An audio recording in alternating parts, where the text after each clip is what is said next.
ስብሐት ገብረ እግዚአብሔር እኔ እንደማውቀው በመስፍን ሀብተ ማርያም።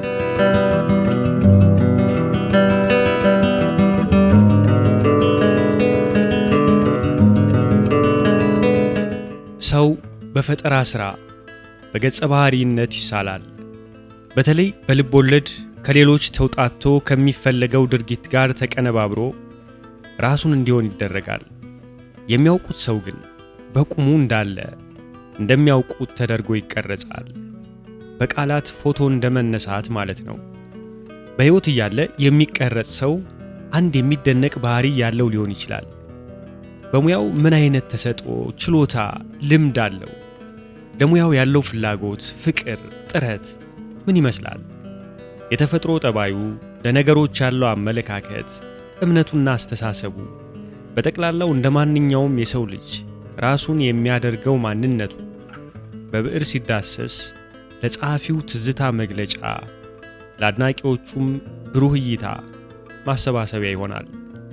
ስብሐት ገብረ እግዚአብሔርን በሰባዎቹ መጀመሪያ አካባቢ በቀዳማዊ ኃይለ ሥላሴ ዩኒቨርሲቲ የባህል ማዕከል ተጋብዞ ስለ ድርሰትና ደራሲያን ንግግር ሲያደርግ ለመጀመሪያ ጊዜ እንዳየሁት ትዝ ይለኛል። ቀልዶችን በየመሃሉ ጣል ጣል በማድረግ ስለ ውጭ አገር ደራሲያን ማንነትና የነበረባቸውን ችግር እና ደራሲ ማለት ምን አይነት ሰው እንደሆነ ሰፋ ያለ ገለጻ አደረገልን። አነጋገሩ እጥር ምጥን ያለና ሲናገር ዘና ብሎ የሚያዝናና ቁም ነገሮችን በቀልድ መልክ እያዋዛ የሚጠቋቁም መሆኑን ተረዳው። ዛሬ በማዕከሉ የተቀረጸው ድምፃቸው ይኑር አይኑር የማላውቅ ቢሆንም በእሱ አቀራረብ ላይ በዓሉ ግርማ ተጨምሮበት ጥሩ ጥሩ ፕሮግራሞችን እንጋበዝ እንደነበር አስታውሳለሁ። የስብሐትን ጽሑፎች ከዚያ በኋላ እየፈለግኩ ሳነብ ለምሳሌ መነን፣ የካቲት፣ ቁም ነገር፣ ለዛ፣ ፈርጥ በጋዜጦች በተለይም አዲስ ዘመንና ሄራልድ ወዘተ ከአጻጻፉ ዘዴ ጋር እየተዋወቅኩ በመቀጠልም ወጎቹን አጭርና ረጅም ልቦለዶችን በማጣጣም እያነበብኩ ደራሲነቱን እያደነቅኩ መጣሁ። የስብሐት አጻጻፍ ቀላልና ግልጽ ሲሆን አንዳንዴ ግን ከባድም ነው። አረፍተ ነገሮቹ አይንዛዙም፣ እጥር ምጥን ያሉና አዝናኝነትን የተላበሱ ናቸው። ይህንን ስል አጻጻፉ ሁሉ ከባድ ነው፣ አይገባም የሚሉ አንባቢያን መኖራቸውን ዘንግቻ አይደለም። ለእኔ እንደሚመስለኝ ይህ ሁኔታ የሚከሰተው የራሱ ዘዴ ከይዘቱ ጋር በሚኖረው የአተራረክ ሂደት የተነሳ ነው። ማንኛውም ደራሲ በየትም ሀገር ሳይወድ የሚከተለው የአተራረክ ስልት አለው። በሄሚንግዌይና ሞፓሳ ቀላል አጻጻፍ አንጻር እነ ፎክነር፣ ካፍካና ሄንሪ ጄምስ አሉ። ከነሱ በበለጠ ሁኔታ ከባድ ትረካ፣ በተለይም ምልልስ ወይም ዲያሎግ በመጠቀም እንደ እንቆቅልሽ ፍታው የሚያሰኝ አስቸጋሪ እይታ የሚፈጥሩ ጄምስ ጆይስንና ቨርጂኒያ ወልፍን የመሳሰሉ ደራሲያን አሉ። እዚህ ላይ ወደድንም ጠላንም ኪነት ወደ አንባቢ ደረጃ ካልሄደች አንባቢ ወደ እሷ ይሄድ የሚለው የአርት መፈክር ማስታወስ ሊኖርብን ነው። ይህ እንዲህ ቢሆንም ተደጋግሞ በእርጋታና በማስተዋል የሚነበብ እንጂ ፍጹም የማይገባ የሚያደናግር ወይም ጨለማ የሆነ ፍሬቢስ ልቦለድ ይኑር ማለት አይደለም። ስብሐት አንዳንዴ ከበድ ያሉ ልቦለዶችን በሚጽፍበት ጊዜ በሐሳቦች መካከል ተለቅ ያለ ክፍተት ስለሚተው አይገባኝም ለማለት የምንበቃው በአነባበብ የለመድነውን መሸጋገሪያ እንጂ ማብራሪያ ጠብቀን ስለምናጣ ይመስለኛል። በአንዳንድ ፊልሞች ላይም የሚታየው ይህን መሰል አተራረክ የሚመነጨው አንድም ጸሐፊው ከለመደው የግል ዘዴው አሊያም ይዘቱ በራሱ ከሚጠይቀው ሂደት የተነሳ ነውና የደራሲና የአንባቢ ግብብነት ከግምት እንዲገባ ያስፈልጋል። ስብሐትን በሥነ ጽሑፍ ምሽትና በአጻጻፍ ከተዋወቅኩት በኋላ ከዳኛቸው ወርቁና በዓሉ ግርማ በስተቀር ከሌሎች ደራሲያን፣ የሥነ ጽሑፍ ሰዎችና መምህራን ጋር በምናደርገው ውሎ ይበልጡን ተቀራርበንና በድርሰት ዓለምም ሆነ በግል አመለካከትና አስተሳሰብ እየተግባባን መሄዳችንን ቀጠል እና ስለ ማንነቱ ማለትም የግል ባህሪው፣ አመለካከቱ፣ አስተሳሰቡ እያስተዋልኩ ከሁሎችም መመልከቻ መነጽሮች አንዲቷን ለእኔ ደህናና አመዛዛኝ የሆነችዋን አጥልቄ በ20 ዓመታት እይታ ይችን ቁንጽል ጽሑፍ ወይም ማስታወሻን ሳላነሳ ለመጻፍ በቃው። እንግዲህ አሁን ሰውየው ምን አይነት ሰው ነው የሚለውን የአገሬ ሰው ነጋዴም ሆነ ምሁር፣ ቄስም ሆነ ወግ ጠራቂ፣ አንባቢም ሆነ ገምጋሚ መላልሶ በሚጠይቀው ጥያቄ ልጀምርላችሁ። ለኔ ስብሃት ማለት በተፈጥሮዬ ራሴ ነኝ የሚል ውስጤም ውጬም ፍጥረቴም እንደማንም ሰው ሆኖ ነገር ግን ባለኝ ነፃነት የማምን ነኝ በሚል አስተሳሰብ የሚኖር ሌሎችን የማያስቀይም ሲዘልፉት ሲኮንኑት መብታችሁ ነው የሚል ትሁት ማነው ትክክል ማነው ትልቅ በሚለው ምድራዊ ኩሸት የማያምን ሰው ነው።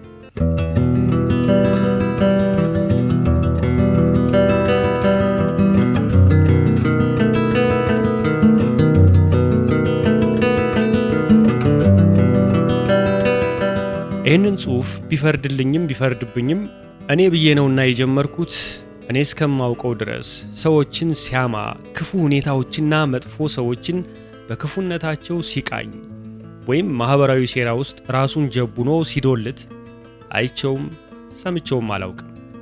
የቲፎዞ መምሰሌ ገና ድሮ ቢገባኝም የመሰለኝን ልናገር ብዬ ነው። ለምሳሌ ራሱን ትልቅ አድርጎ ወይም ተኩራርቶ በሌላው ተመክቶ እበልጣቸዋለሁ ብሎ እንደ አንድ ውስጠ ባዶ ምሁራን ሲናገር አልሰማሁትም። በመሰሎቹ ላይ ሲፈርድ የማይመስሉትን ብቻ ሳይሆን የሚጠሉትን ጭምር ሲያወግስ ማንንም ከኔ ያነሰ ነው በሚል ትምክህት ሲንቅ ይህን የሚመስል ሁኔታ በበኩሌ አላጋጠመኝም። በእነዚህና በሌሎችም ምክንያት ቅንና ሰው አክባሪ፣ ጥሩ አዳማጭ፣ መብትና ነፃነት ከሁላችንም በላይ የሚገባው ማንም እንደሚያውቀው ጥሩ አንባቢና ተመራማሪም እንዲያውም በአገራችን አሉ ብዬ ከምፈርጃቸው በጣም ጥቂቶች መካከል ሀገራዊ ምሁር ኢንተሌክቹዋል የምለው ሰው ነው። ምን ያህል እንዳጋነንኩት አይነት አድርጋችሁ የምታስቡ እንደምትኖሩ ይገባኛል። ቮልቴር እንዳለው ሐሳብ የመግለጽ መብት እስካለኝ ድረስ ግን ትታገሱኛላችሁ ብዬ አምናለሁ። ይቅርታ አድርጉልኝና አሁን ወደ ሌላ ሐሳብ መተላለፌ ነው። በአማርኛ ቃል አጥቼለት ነው እንጂ በእንግሊዘኛ ዊት የሚሉት የዓለማችን ደራሲያን ሁሉ የሚደነቁበት አንድ ትልቅ ተሰጥኦ አለ። ለጊዜው ዊትን በለውና እነዚህን አባባሎች አንዴ እንመልከት። የባህል አይነቶችን በኪነት እይታ እንደሚያደንቅ ያጫውተን ስለነበረ አመለካከቱን እኔ ራሴ ያውቃለሁ። ዊት በአነጋገር ውስጥ የሚገኝ ምግብ አይደለም፣ ቅመሙ ነው። ዊሊያም ሃዝሊች። ዊት ማለት በተፈጥሯችን ውስጥ ቢኖርም ብዙ ጊዜ የታሰበ ነገር ቢሆንም አንዴ እንደ እሩምታ ዝናብ ሲወርድ አንጀት አርሶ አድናቆት የሚፈጥር አነጋገር ማለት ነው። አሌክሳንደር ፖፕ። ዊት አለኝ ከሚል ደደብ ሰው ይልቅ ደደብ ሆኖ ዊት አለኝ የሚለው ይሻለኛል። ዊሊያም ሼክስፒር። እነዚህን ያነሳውላችሁ ስለ ስብሃት ዊት ልነግራችሁ ፈልጌ ነው። ከተፈጥሮ ሁሉ ከነገረ ስራው ሁሉ የሚናገረው አያጣም። ለምትጠይቁት ሁሉ መልስ አለው፣ ለማትጠይቁት ደግሞ ዝምታ። ለኔ በጣም የሚያስቸግረኝ መታገስ ነው። እሱ ሰዎች ሲዘበዝቡ ቢውሉ ዝም ብሎ ያዳምጣል። ቁንጫ ቢቆነጥጠው እንኳን አንዴ ቆዩ አይልም። ማዳመጥ ነው። ጥሩ ምክንያትና ደርዝ ያልያዘ አነጋገር ወይም አስተሳሰብ ከመጣ ግን እንደ ፊት አውራሪ መሸሻ የሚቆም ቀንድም ባይኖረው ምላሱ ከመቅጽበት ትሾላለች። ዝግተኛዋ ደካማዋ አንደበቱ እንደ አባቶቹ ቁጣ ይከጅላታል። ሆኖም ደካማ ምላሱ ለጥቂት ደቂቃ ትሞጣሞጣለች እንጂ ወዲያው ትበርዳለች።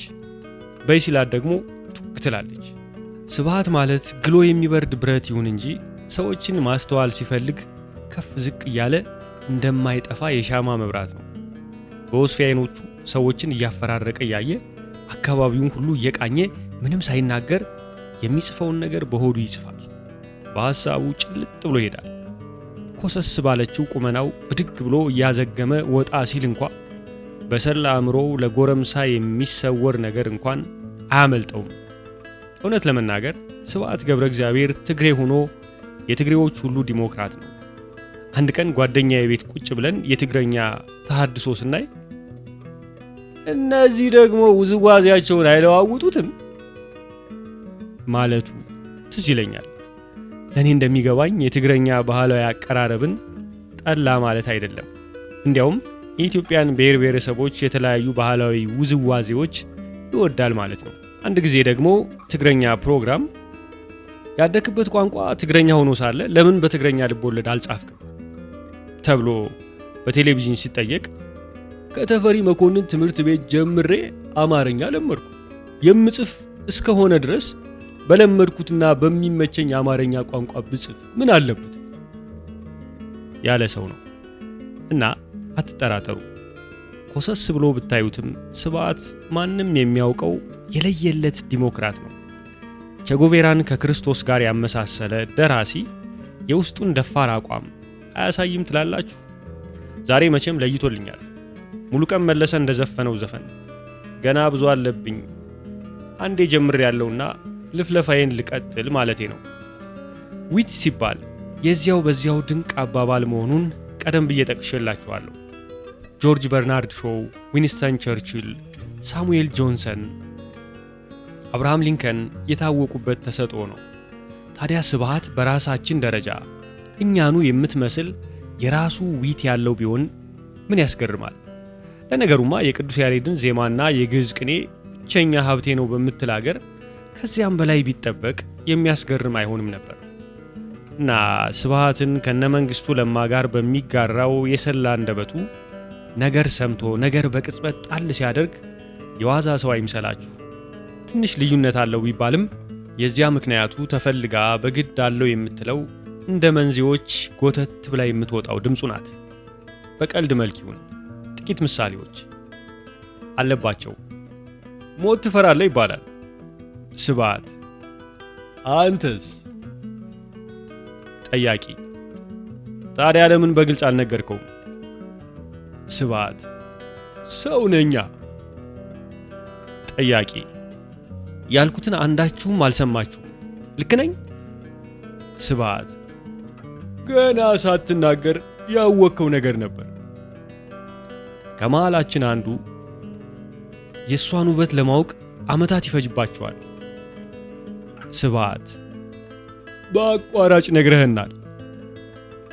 አንዱ ጠጅ ጠጪ እኒህ ሽማግሌ ጠጅ ቤት ዘላለም ያነባሉ። ስብሐት እናትክን ሂድና ሚስትህን አንብቢ በላት። ፋሲካ ኬክ ቤት የጋበዘው ወጣት እኔ ኬክ ብጋብዝህ ይሄ ጓደኛችን ጭቅና ጥብስና ሙሉ የበቅቅል ነገ ይጋብዛል። ስብሐት ደፋር ነው እንዴ? ቴሌቪዥን ሲያይ አንዱ ላውራ ባይ ለኃይሌ ገብረስላሴ ይህንን ሁሉ ዝግጅት ያደረጉ በፊዚክስ በኬሚስትሪ ወይም በስነ ጽሑፍ ኖቤል ሽልማት ለሚያገኝ ኢትዮጵያዊ እንደዛ ያደርጋሉ? ስብሐት ምን በወጣቸው? አስተያየት ሰጪ መንገድ እየሄዱ አሁን ይቺ ከይሲ ሸርሙጣ በባህላችን እንዲህ ተገልባ መሄድ አለባት? ስብሐት አይነ ስውር አባት ቢኖራትስ? አንድ የቅርብ ጓደኛው ቆንጆ ሴት እያየ ሲሄድ ውይ ጋሽ ስብሐት አላየሁም እኮ። ስብሐት ቀጥል መንገድህን፣ እኔን ነገ ታገኘኛለህ። የሥራ ጓደኛው 7 ፎቅ ሲወጣ በየፎቁ ቆም ብዬ ፖስተር የማየው ከድካም ለማረፍ ብዬ ነው። ስብሐት ለምን ይሄን ግድግዳ አታየው? ባዶውን ግድግዳ እየነካ ጓደኛው ምን ነው ጋሽ ስብሐት? ሱሪውን በገመድ አስሮ አይቶት ስብሐት ቀበቶዬን ለጊዜው አጥቼው ስለቸኮልኩ ነው። ጓደኛው ምን አስቸኮለ? ስብሐት ቀጠሮ እንዳላፈርስ። ጓደኛው ወንድም ዶክተር ተወልደ አስመራ ዩኒቨርሲቲ ፕሬዝዳንት ሆኖ ለተመራቂዎች ያደረገው ንግግር ግሩም ነበር። የሥነ ጽሑፍ ችሎታ እንዳለው ያስታውቃል። ስብሐት ታዲያ ደራሲ አይሆንም ነበር? ግብዣ ላይ ያጋጠመው ሰውዬ ኬሚስት እህት አለችኝ አረቄ ትጠምቃለች ብለሃል አሉ፣ እውነት ነው? ስብሐት ውሸት ነው፣ አሁን ግን አንተ ብለሃል። ዳኛቸው ወርቁ ደርግ 10 ሰው በአንድ ጉድጓድ ሲቀብር አይቼ አልጻፍልህ ብሎኛል። አንተ እንዴት ነው የሚጻፍልህ? ስብሐት ዓመት ባሎች ሲመጡብኝ አንድ ገጠሬ ያወራለትን ጓደኛው ሲነግረው ሰውየው ቀበሌ እንደተሰለፈ አንዛርጧል። በፊቱ የቆመውን በጥፍ ያለው ይሄ ነፃ ወጣ፣ በዚያኛው ተሳቀ። ስብሃት ሰውየው እቀመጣለሁ ሲሉ ተሳታቸው። ብድግ አሉና ወደ ወንበሩ እያዩ ማን ነው እዚህ ፈሴተው አሉ።